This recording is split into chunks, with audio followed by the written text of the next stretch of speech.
अस्सलाम वालेकुम स्टूडेंट्स। मैं उम्मीद करता हूँ आप सब खैरियत से होंगे और मैं आपको अपने चैनल HAK केमिस्ट्री में वेलकम करता हूँ। स्टूडेंट्स, लास्ट लेक्चर में हमने पढ़ा था ब्रांचेस ऑफ केमिस्ट्री की। हमने फर्स्ट 3 ब्रांचेस पढ़ी थी। हमने पढ़ी थी फिजिकल केमिस्ट्री, ऑर्गेनिक केमिस्ट्री और इनऑर्गेनिक केमिस्ट्री। आज के लेक्चर में हम नेक्स्ट 3 ब्रांचेस पढ़ेंगे जो कि हैं biochemistry, industrial chemistry and nuclear chemistry. तो हम स्टार्ट करते हैं जी अपनी फर्स्ट ब्रांच आज की, जो कि हमारी है biochemistry. Bio means life, living organisms, और केमिस्ट्री की हमने डेफिनेशन पढ़ी थी, उसमें हम उसका स्ट्रक्चर पढ़ते हैं, उन तमाम सब्सटेंसेस का हम उसकी कंपोजिशन पढ़ते हैं और केमिकल रिएक्शंस पढ़ते हैं। तो हम इसकी डेफिनेशन की तरफ बढ़ते हैं। Branch of chemistry in which we study structure, composition and reactions of substances found in living organisms. Structure हम बोलते हैं साख्त को,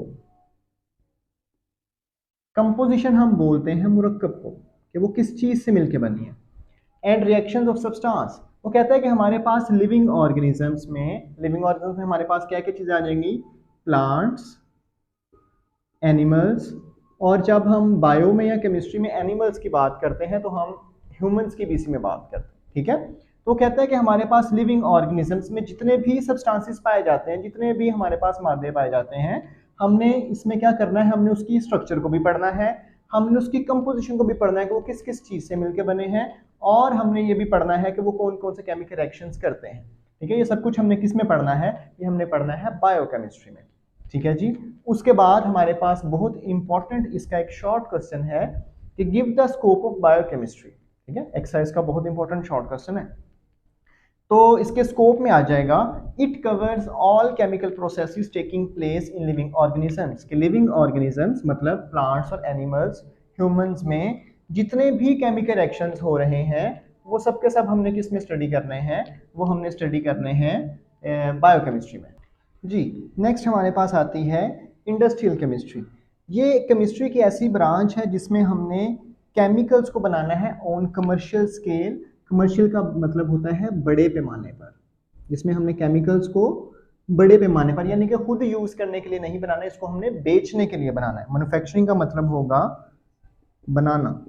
केमिस्ट्री की वो ब्रांच जिसमें हम केमिकल्स को बनाते हैं बड़े पैमाने पर, फॉर एग्जांपल बेचने के लिए। ठीक है, उसको हम क्या बोलते हैं, उसको हम बोलते हैं इंडस्ट्रियल केमिस्ट्री।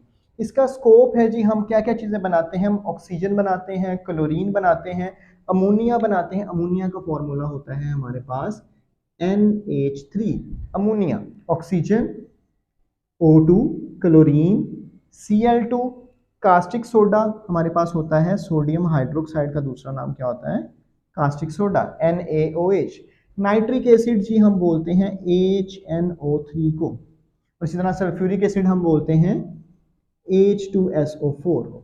ठीक है, हम क्या करते हैं इंडस्ट्रीज में, हमारे पास ये केमिकल्स हैं, इनको हम बड़े पैमाने पे बनाते हैं, और फिर आगे ये केमिकल्स हमारे पास मजीद इंडस्ट्रीज में यूज होते हैं कुछ और चीजें बनाने के लिए। For example, these chemicals provide the raw material for many other industries. ये जो हमने अभी सब्सटेंसेस बनाए, ये इसको हम आगे अदर इंडस्ट्रीज में यूज करते हैं। क्या क्या बनाने के लिए जी, हम इसको फर्टिलाइजर्स बनाने के लिए इस्तेमाल करते हैं, हम इनको सोप साबुन बनाने के लिए इस्तेमाल करते हैं, टेक्सटाइल कपड़ा बनाने के लिए इस्तेमाल करते हैं, एग्रीकल्चर प्रोडक्ट्स लाइक फर्टिलाइजर्स वगैरह बनाने, अभी हमने ऊपर भी फर्टिलाइजर्स पढ़ा। ठीक है, पेंट्स बनाने के लिए इस्तेमाल करते हैं, और पेपर वगैरह बनाने के लिए इस्तेमाल करते हैं। ठीक है जी।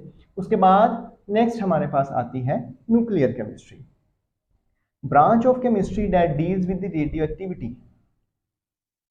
वो ब्रांच केमिस्ट्री की जिसमें हम क्या पढ़ते हैं, रेडियो एक्टिविटी के बारे में पढ़ते हैं। रेडियो एक्टिविटी क्या होती है, हमारे पास कुछ ऐसे एलिमेंट्स होते हैं, उनको हम क्या नाम देते हैं, रेडियो एक्टिव एलिमेंट्स बोलते हैं।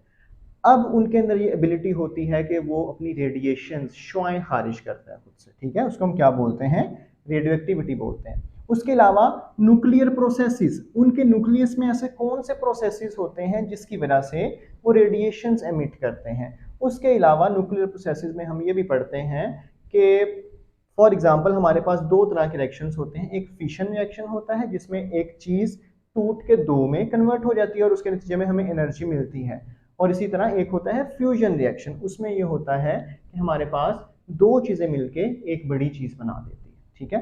और उसके अलावा इनकी प्रॉपर्टीज कि जो इनमें से रेडियो एक्टिव रेज निकल रही हैं, इनमें से शुआएं निकल रही हैं, उनकी क्या प्रॉपर्टीज हैं, उसके ऊपर कौन सा चार्ज है, अगर हमें वो आके शुआएं हमारी बॉडी को आके टच हो जाती हैं, हमारे में से गुजरती हैं, तो क्या हमें उसका कोई नुकसान होगा या नहीं होगा, ये हमने किस में पढ़ना है, न्यूक्लियर केमिस्ट्री में पढ़ना है। ये हम इसका स्कोप पढ़ते हैं। The main concern of this branch is with atomic energy. ये क्या है जी, एटॉमिक एनर्जी को पढ़ना है and it's uses in daily life, और हम इसको अपनी डेली लाइफ में किस तरह यूज करते हैं एटॉमिक एनर्जी को, ठीक है। उसके अलावा अगर ये रेडिएशंस प्लांट्स एनिमल्स या और किसी मटेरियल्स पे आके लग जाती हैं, उस पर पड़ जाती हैं, उनमें से गुजर जाती हैं, तो इसका उन पे क्या इफेक्ट होगा, हार्मफुल इफेक्ट होगा, कोई भी इफेक्ट नहीं होगा। ये सारा कुछ हमने किस में पढ़ना होता है, न्यूक्लियर केमिस्ट्री में पढ़ना है। उसके अलावा it has vast application, vast मतलब बहुत ज़्यादा इसकी एप्लीकेशंस हैं, बहुत ज़्यादा हमारे लिए फ़ायदेमंद है। किस किस चीज़ में जी, medical treatment like radiotherapy. Radiotherapy हम किसको बोलते हैं, रेडियो निकला है वर्ड रेडिएशन से, और थेरेपी मतलब ट्रीटमेंट। ऐसा इलाज जो किसकी वजह से होता है, रेडिएशंस की मदद से होता है, उसको हम क्या बोलते हैं, रेडियोथेरेपी। ऐसा इलाज, थेरेपी मतलब इलाज और रेडियो मतलब रेडिएशंस, ऐसा इलाज जो किसकी वजह से होता है, रेडिएशंस की वजह से होता है, उसको हम क्या बोलते हैं, रेडियोथेरेपी। फॉर एग्जाम्पल अगर खुदा ना खास्ता किसी को कैंसर है, ट्यूमर है बॉडी में, तो हम क्या करते हैं, रेडियोथेरेपी उसकी करते हैं। हम उसकी बॉडी पे शुआएं, उसके ऊपर शुआओं की बम्बार्डमेंट करवाते हैं, रेडिएशंस की बम्बार्डमेंट करवाते हैं, जिससे वो जो कैंसर वाले सेल्स हैं वो डेड हो जाते हैं, ठीक है। तो ये हमारे पास क्या है, radiotherapy. Preservation of food, food को प्रिजर्व करना, फूड को बचा के रखना। फॉर एग्जाम्पल हमारे पास कोई भी फ्रूट है, हम उसको कितनी देर अगर फ्रिज में नहीं रखते तो कितनी देर हम उसको बाहर रख सकते हैं, ज़्यादा से ज़्यादा 1 दिन या 2 दिन, उसके बाद वो क्या हो जाएगा, ख़राब हो जाएगा। लेकिन अगर हम अपने फूड में से ये रेडिएशंस पास करवा देते हैं, तो उसमें जितने भी जर्म्स वगैरह हैं वो मर जाएंगे, और उसको हम ज़्यादा देर के लिए प्रिजर्व कर सकते हैं, उसको हम बचा के रख सकते हैं। And generation of electric power, हम क्या करते हैं, यूरेनियम 235, अभी हम चैप्टर नंबर 2 में जाके पढ़ेंगे कि हमारे पास यूरेनियम 235 आइसोटोप है, वो रेडिएशन एमिट करता है, ठीक है। हम उसके ऊपर जब न्यूट्रॉन्स की बम्बार्डमेंट करवाते हैं, तो वो हमारे पास टूट जाता है, और उससे हमें काफ़ी ज़्यादा एनर्जी मिलती है। उस एनर्जी को हम क्या करते हैं, उस एनर्जी से हम वाटर को बॉयल करते हैं, वाटर स्टीम में कन्वर्ट होता है, स्टीम से हमारे पास टरबाइन घूमती है, और टरबाइन जब घूमती है तो हमारे पास बिजली पैदा होती है, ठीक है। तो ये उन्होंने उस बारे में लिखा है, जनरेशन ऑफ इलेक्ट्रिक पावर, कि हम न्यूक्लियर केमिस्ट्री को यूज़ करके अपनी बिजली बना सकते हैं। जी मैं उम्मीद करता हूँ ये आपको अच्छी तरह समझ आ गया होगा, और इंशाल्लाह नेक्स्ट वीडियो में जो हमारी बाकी ब्रांचेज हम उसको कवर करेंगे। अल्लाह हाफिज़।